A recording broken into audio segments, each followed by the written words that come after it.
right, Sarah, here's the big question. Okay. Is expensive wine worth it?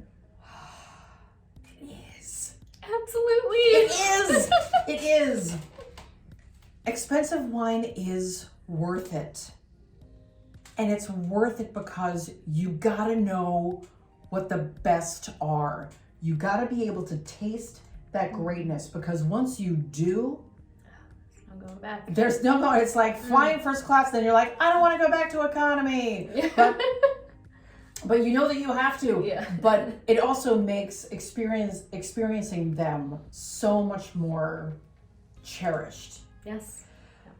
So we were having a conversation earlier about just this. Is it worth it? We both agree, yes, it is. Mm-hmm. And the comparative that I came up with was bicycles. So everyone learns how to ride a bike, either on a tricycle or with training wheels. That's like the equivalent of your Bartles and James or Mad Dog or Chateau Diana, something in that nature, Manischewitz. But once you start getting the taste for it and you go, oh, and you get introduced to wines that are better than that, but really what's better than Bartles and James? Come on! God. But as you dip your toe and then you go up to your knee into that wine pool and then you're up to your waist, you go, oh, wait a minute. Mm-hmm. I have a liking for this. What's better? What tastes better? What are the great vineyards? Who are the great producers? Is that a great vintage? And if you don't taste those, if you're interested and don't taste those, then you kind of get stuck in this pool of mediocrity. Yep. It's important to taste those, just as if you're into the bikes. If you're only going to doodle around town, it's totally fine to get the cruiser. But if you become really serious about cycling, you need a top-notch machine. And you have to be an expert to understand the functionality of that top-notch machine.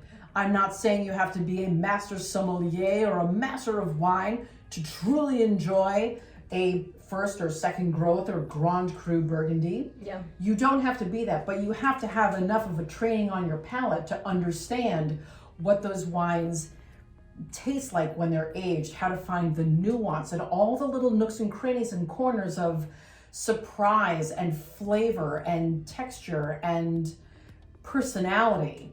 You have to have that kind of training, because if you're just the person who rides the cruiser around town, you're not going to know how to handle the machine, the bike that has all these doodads that can really make you just go at top-notch speed. And that's what those Grand Crus, etc. do. They go at top-notch speed. And if you don't understand them, you might get a little lost, and then you're like, I don't really understand these, and so I don't think they're worth it.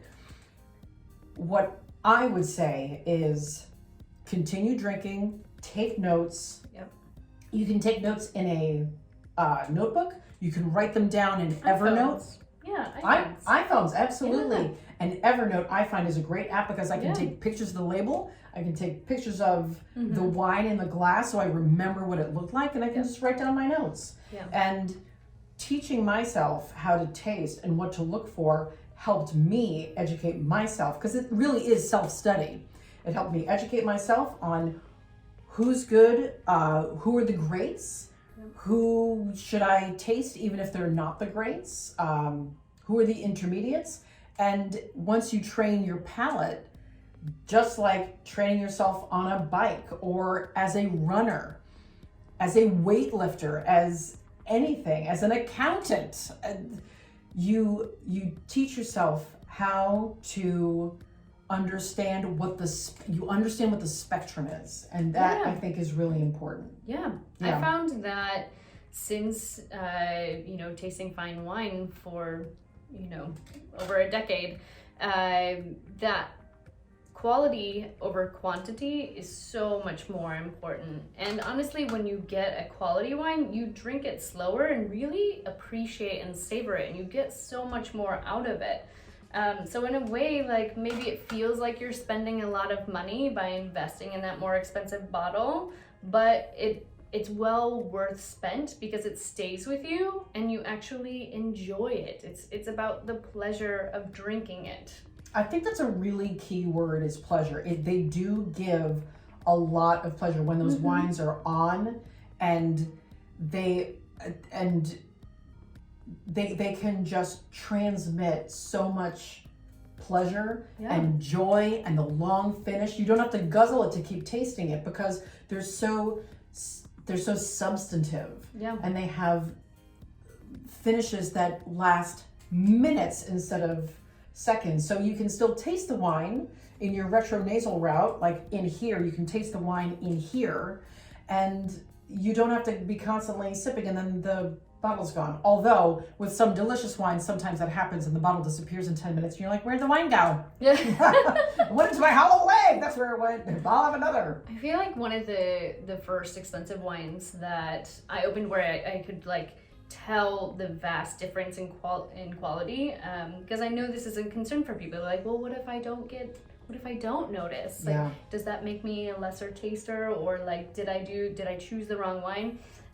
But I feel like one of the first wines that I had where I was like kind of aha moment was a Produttore del Barbaresco, because my aha wine was also a Barbaresco.